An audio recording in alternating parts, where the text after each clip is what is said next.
नमस्कार साथियों, मैं प्रकाश तेतरवाल। आप सबका एक बार फिर से स्वागत करता हूँ आपके अपने ऑनलाइन एजुकेशन प्लेटफॉर्म पर।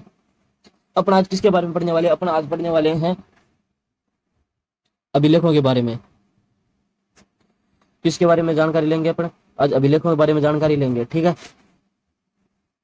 फिर उसके बाद में अपन देखेंगे सिक्कों के बारे में। किसके बारे में? सिक्कों के बारे में। लेकिन उससे पहले हिस्ट्री शुरू करें तो हमें पता होना चाहिए कि हिस्ट्री, इतिहास जानने के है वो साधन क्या क्या होते हैं, साधन या फिर अपन क्या कह सकते हैं, स्त्रोत।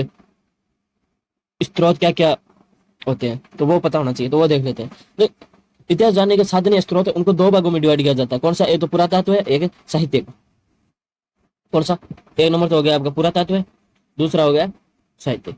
इस पुरातत्व में कौन कौन से आते हैं? इसमें आते हैं अभिलेख, सिक्के, स्मारक, चित्रकला। यानी अभिलेखों से भी हमें इतिहास की जानकारी मिलती है, सिक्कों से भी मिलती है, हमें स्मारक भी मिलती है, जो इमारतें हो गई उन सब से भी मिलती है, और भित्ति चित्रकला से भी हमें जानकारी देखने को मिलती है। दूसरा है देशी साहित्य। दूसरा है जो साहित्य है। साहित्य कितने प्रकार, कितने भागों में बांटा गया? दो भागों में बांटा गया। कौन कौन से? एक तो देशी साहित्य, दूसरा विदेशी साहित्य। देशी साहित्य जो देश का है, विदेशी साहित्य जो विदेश वालों का है। देशी साहित्य को फिर अपन दो भागों में बांटते हैं। कौन कौन से? एक तो धार्मिक और एक गैर धार्मिक। गैर धार्मिक में कौन कौन से आते हैं? ब्राह्मण साहित्य, बौद्ध साहित्य, जैन साहित्य। ये सारी चीजें देखने को मिलती है। विदेशी की बात करें तो यूनानी, चीनी, अरबी ये यात्री आए थे, तो इन्होंने जो साहित्य लिखा उससे भी हमें इतिहास के बारे में जानकारी है वो मिलती है। इतनी बात आगे सब गए समझ में। अब अपन बात करते हैं किसके? अभिलेखों के बारे में। किसके बारे में? अभिलेखों के बारे में। तो अभिलेखों के बारे में बात करें तो सबसे पहले दो चार बेसिक क्वेश्चन है, उनके बारे में अपन जानकारी ले लेते हैं। पहला तो यही है कि भारतीय पुरातत्व संरक्षण विभाग की स्थापना कब हुई? सीधे क्वेश्चन उठते हैं यहाँ से, कोई सीधा रट्टे मारने हैं, कोई दिक्कत वाली बात नहीं है। इसमें समझने से क्या समझोगे आप बताओ? जैसे पुरातत्व विभाग की स्थापना हुई 1861 में। कब हुई? 1861 में। किसने की? कन्नीगम ने की। किसने की? कन्नीगम ने की। तो इसमें आप समझ के क्या समझोगे मुझे बताओ, ठीक है। फिर उसके बाद में राजस्थान में पुरातात्विक सर्वेक्षण कार्य की शुरुआत कब हुई? तो ये हुई 1871 में। कब हुई? 1871 में हुई। किसके टाइम? कार्लाइल के समय। किसने की? कार्लाइल, ठीक है। देखो अभिलेख कौन से होते हैं? ये अभिलेख की फोटो है, ये सिक्के हैं,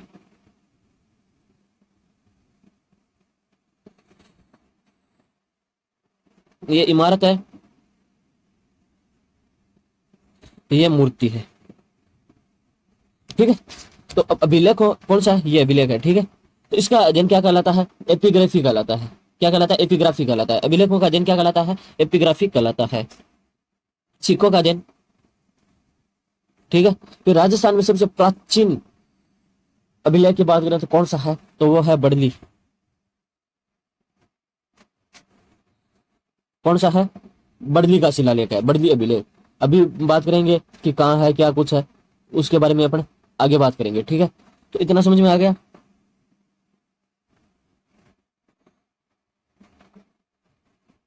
इतना समझ में आ गया? एक बार दोबारा देख लो। भारतीय सर्वेक्षण विभाग की स्थापना कब हुई?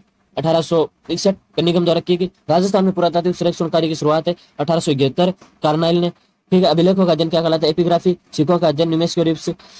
और राजस्थान का सबसे प्राचीन अभिलेख कौन सा है? बड़ली अभिलेख है, ठीक है। ये आ गया आपका बड़ली अभिलेख। तो सबसे पहले लिया इसका मतलब इंपॉर्टेंट भी है, सबसे पहले लिया इसका मतलब ये इंपॉर्टेंट भी है। तो चलो इसके बारे में बात करते हैं। बड़ली अभिलेख कहाँ है? भिवानी केकड़ी के अंदर है। नए जिलों के हिसाब से नया अपडेट है। कहाँ है? बिनाय भिनाय केकड़ी के अंदर है। राज्य का सबसे क्या है? प्राचीन अभिलेख है। इसकी लिपि बात करें तो कौन सी है? ब्राह्मी लिपि है। कौन सी है? ब्राह्मी लिपि में लिखा हुआ है। और इनसे किसकी जानकारी मिलती है अपने को? जैन धर्म की जानकारी मिलती है। किसकी? जैन धर्म की, ठीक है। फिर बात करें किसकी? घटियाला शिलालेख की। किसकी? घटियाला शिलालेख। ये कहाँ है? फड़ौदी में है और 661 ईस्वी में लिखा गया। इसे माता की साल भी कहा जाता है, ये इंपॉर्टेंट है, याद रखना। इसे माता की साल भी कहा जाता है। इसके लेखक कौन है? मूर्ति उम्मग है। कौन है? मूर्ति उम्मग। और इसके उत्कीर्णकर्ता की बात करें तो कौन है? कृष्णेश्वर है। कौन है?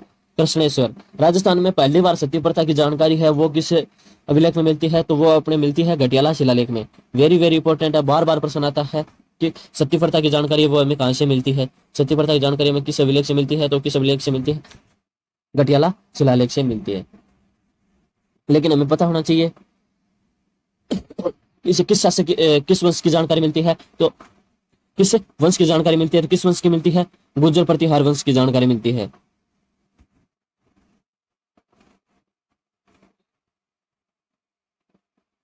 गुर्जर प्रतिहार वंश की इसमें जानकारी मिलती है, ठीक है। उसके बाद में अगला कौन सा अपना,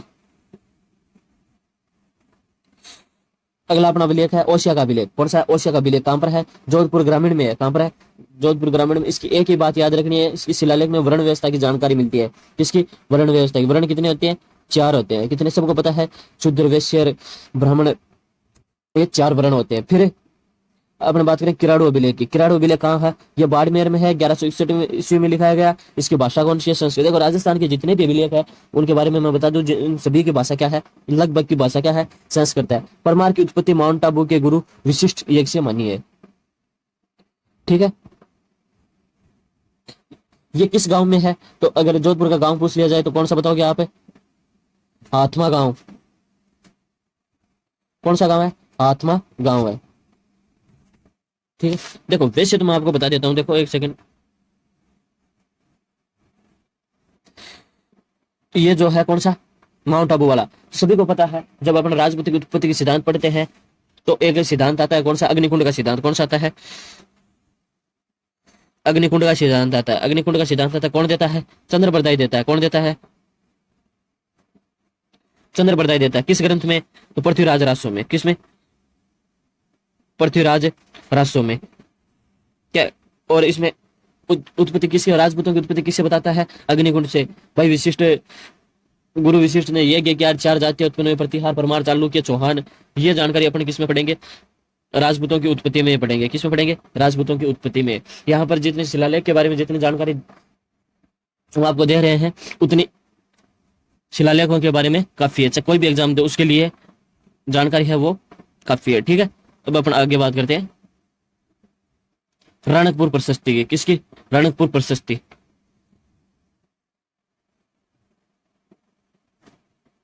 रणकपुर प्रशस्ति कहाँ है, पाली। कब लिखी गई, 1439 ईस्वी को। इनके शिल्पीकार कौन है, देपाक है। शिल्पीकार कौन है, देपाक है। और इसमें किसकी जानकारी मिलती है, बप्पा रावल से लेकर काल भोज, सॉरी इसमें बप्पा रावल और काल भोज को क्या बताया गया है, अलग बताया गया है। बप्पा रावल और काल भोज को दोनों को अलग अलग बताया गया है। जब इतिहास पढ़ेंगे, बप्पा रावल के बारे में जानकारी लेंगे, तब भी हम पढ़ेंगे कि रणकपुर प्रशस्ति में इन दोनों को अलग अलग बताया गया है। बीकानेर प्रशस्ति, जिसको एक और नाम से भी जाना जाता है, किस नाम से जाना जाता है, चाहे राय सिंह के दो, चाहे राय प्रशस्ति के दो, राय सिंह या फिर राय सिंह प्रशस्ति, ठीक है। 1594 जूनागढ़ दुर्ग है, उसमें लिखा गया है। लेखक कौन है, जयते हैं। इनके दोनों तरफ जयमल व फतेह की क्या है, मूर्तियां लगी हुई है। राव विकास से लेकर राव सिंह तक का इसमें इतिहास की जानकारी मिलती है। तो ये इंपॉर्टेंट है, कौन सी, जयमल व फतेह सिंह, जयमल राठौड़ व फतेह सिंह सिसोदिया की क्या लगी हुई है, मूर्तियां लगी हुई है। फिर आती है राज प्रशस्ति। राज प्रशस्ति कहाँ है, राजसमंद में। कब लिखाई गई, तो 1667। राजसमंद झील में नौ चौकी पाल पर है, ठीक है।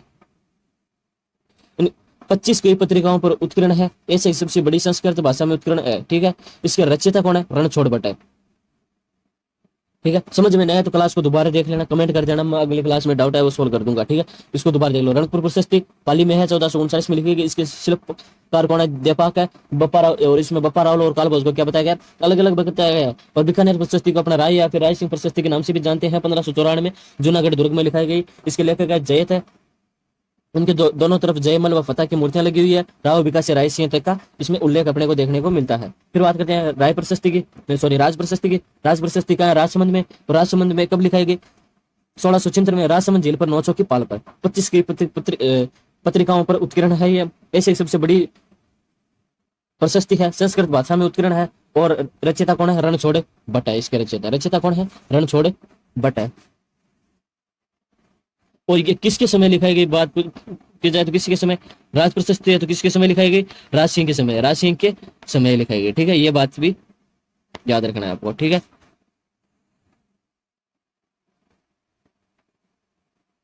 फिर आती है अपने कौन सी, कुमलगढ़ प्रशस्ति। कुमलगढ़ प्रशस्ति कहाँ है, ये भी राजसमंद में है, 1460 में है। और रचनाकार कौन है, अत्रिपुत्र महेश। कौन है, अत्रिपुत्र महेश है। ठीक है, इसमें हमीर को विषम घाटी पंचानन बताया। हमीर देव चौहान के बारे में हमीर,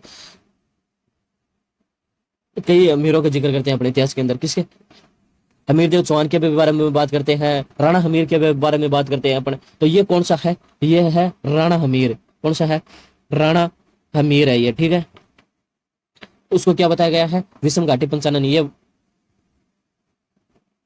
वर्तमान में, ये टाइपिंग मिस्टेक होगी, मैं यहाँ बता देता हूँ। ये वर्तमान में कहाँ पर है, उदयपुर संग्रहालय में। कहाँ पर है, उदयपुर, उदयपुर संग्रहालय के अंदर रखी हुई है। ठीक है, ये कहाँ है, मामादेव कुंड के पास में है। कहाँ है, मामादेव कुंड के पास में, मामादेव देवकुंड के पास में है। ठीक है, फिर उसके बाद में है मोचड़ी, मोसड़ी का शिलालेख जयपुर में है, 1382 में लिखा गया। इसमें पहली बार बड़ गुजर शब्द का प्रयोग किया गया। पहली बार किसका किया गया, बड़ गुजर शब्द का प्रयोग किया गया। ये बार बार क्वेश्चन आता है। आमेर का शिलालेख 1662 ईस्वी में लिखाया गया, और इसमें जयपुर किसके कछुआ वंश को रघुकुल तिलक कहा गया है, रघुकुल तिलक कहा गया। या फिर कहें तो लक्ष्मण का अवतार बताया गया, या फिर सॉरी अवतार नहीं, सॉरी लक्ष्मण के वंशज कहा गया। रघुकुल तिलक कह दो, रघुवंश तिलक कह दो, या फिर लक्ष्मण के अवतार कह दो। ठीक है, बिजोल, फिर उसके बाद में आता है बिजोलिया शिलालेख। कौन सा आता है, बिजोलिया शिलालेख। बहुत बार इसमें से क्वेश्चन उठता है। भीलवाड़ा में लिखाया गया 1170 में। लेखक कौन है, गोबंदर है। उत्खननकर्ता कौन है, गोविंद है। इनमें चौहान शाखाओं को वस्त गोत्रीय, विप्र, विप्र मतलब ब्राह्मण, विप्र मतलब ब्राह्मण बताया गया है। क्या बताया गया, वस्त गोत्रीय ब्राह्मण या विप्र बताया गया। इनके अनुसार वासुदेव चौहान ने चौहान वंश की स्थापना की, व संबर झील का निर्माण करवाया। इसे जैन श्रावक लोलक भी लगवाया।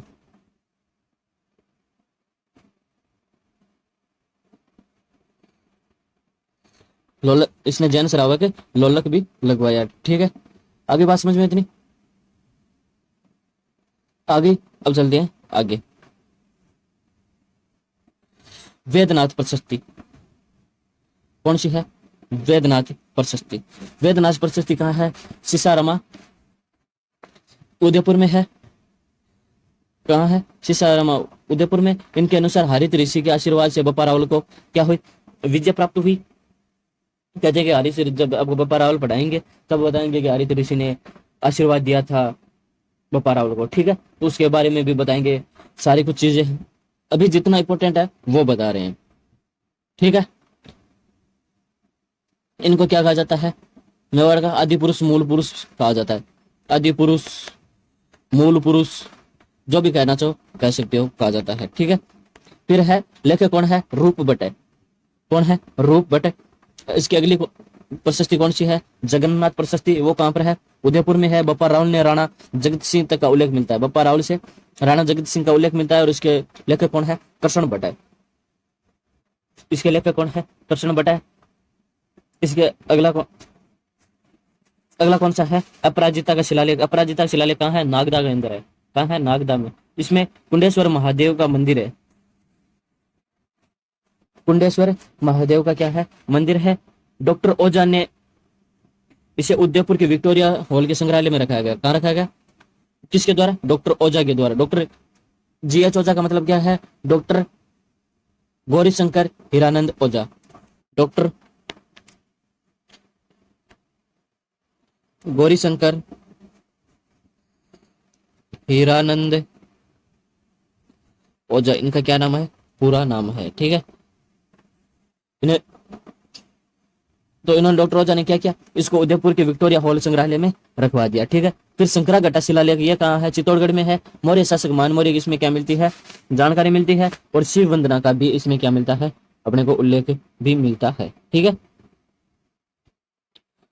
लिए लो जी, अभी मान मौर्य का नाम लिया और मान मौर्य आज अब किसके बारे में देखते हैं, मानमोरी के बारे में देखते हैं। मानमोरी शिलालेख चित्तौड़गढ़ के पास पुठोली गांव है, उसमें लिखा गया मैग्नस जंप तोड़ने से इंग्लैंड जाते समय समुद्र में फेंकवा दिया।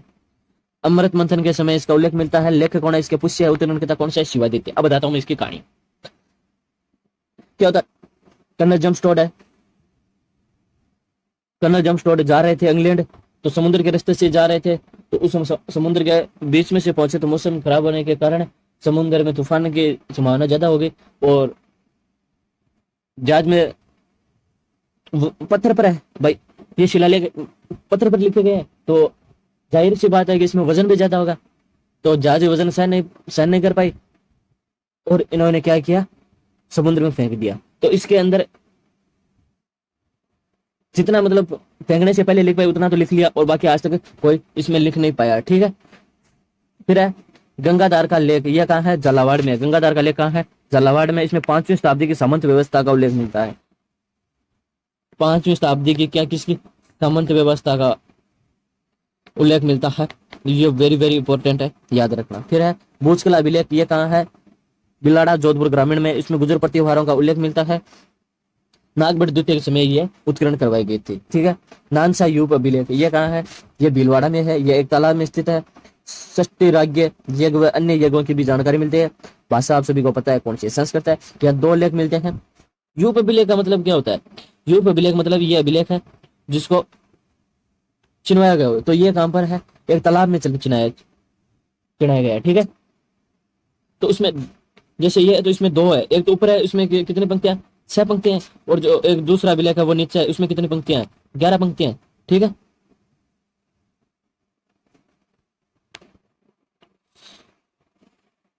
उसके बाद आता है बरनाल यूप अभिलेख, ये कहाँ है, ये है आपका गंगापुर सिटी के अंदर, वर्तमानी अमेर संग्रहालय में लिखा गया है।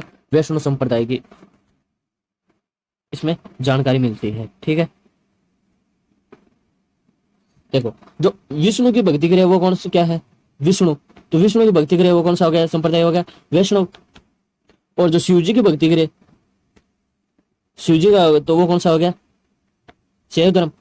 ठीक है, उसके बाद में आता है गोसुंडी शिलालेख, ये चित्तौड़गढ़ में लिखा गया है। वैष्णव संप्रदाय से संबंधित ये क्या है, सबसे प्राचीन है। और इसमें किस वंश की जानकारी मिलती है, तो गोहिल वंश की, किसकी, गोहिल वंश की जानकारी मिलती है। ये टुकड़ों में प्राप्त हुआ, इसका एक बड़ा टुकड़ा कहाँ है, उदयपुर के संग्रहालय में लिखा गया है। इसकी लिपि ब्राह्मी है और संस्कृत भाषा में यह लिखा गया है। ठीक है, इसकी भाषा क्या है, संस्कृत है। ठीक है,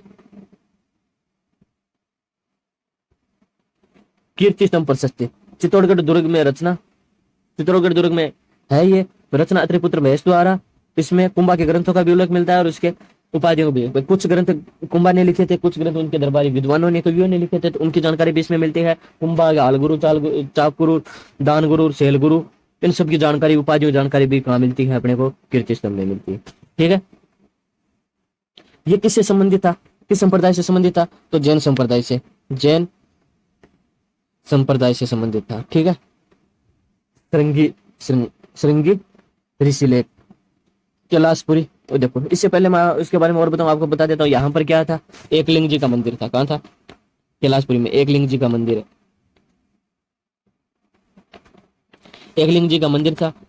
और ये जो मेवाड़ के जितने भी राजा थे वो अपने आप को एकलिंग जी के दीवान मानते थे, और वास्तविक राजा किसको मानते थे, एकलिंग जी को मानते थे। ठीक है, युद्ध में जाते या कहीं पर भी जाते तो इनकी परमिशन लेके जाते, इन मंदिर में हाथ जोड़कर जाते। ठीक है, ये कभी भी इस मंदिर में तलवार लेके नहीं जाते थे। ठीक है, राणा मोकल के समय, राणा मोकल के समय लिखवाया गया। ठीक है, किसके द्वारा, लाखा के समय, सॉरी, राणा लाखा ने मोकल के समय पर यह लिखवाया था। शिव मंदिर बनाने का भी इसमें क्या मिलता है, अपने को उल्लेख मिलता है। शिव मंदिर बनाने का भी इसमें क्या मिलता है, अपने को उल्लेख मिलता है। ठीक है, तो यह हो गए आपके क्या, शिलालेख कंप्लीट, शिलालेख हो गए कंप्लीट। किसी भी प्रकार का डाउट हो तो कमेंट करना। और आगे अपन कौन से पढ़ेंगे, सिक्कों के बारे में जानकारी लेंगे, फिर सभ्यता के बारे में पढ़ेंगे, और उसके बाद में अपन क्या पढ़ेंगे, उसके बाद में अपन पढ़ेंगे क्या, राजवंश। क्या पढ़ेंगे, राजवंश। ठीक है, धन्यवाद।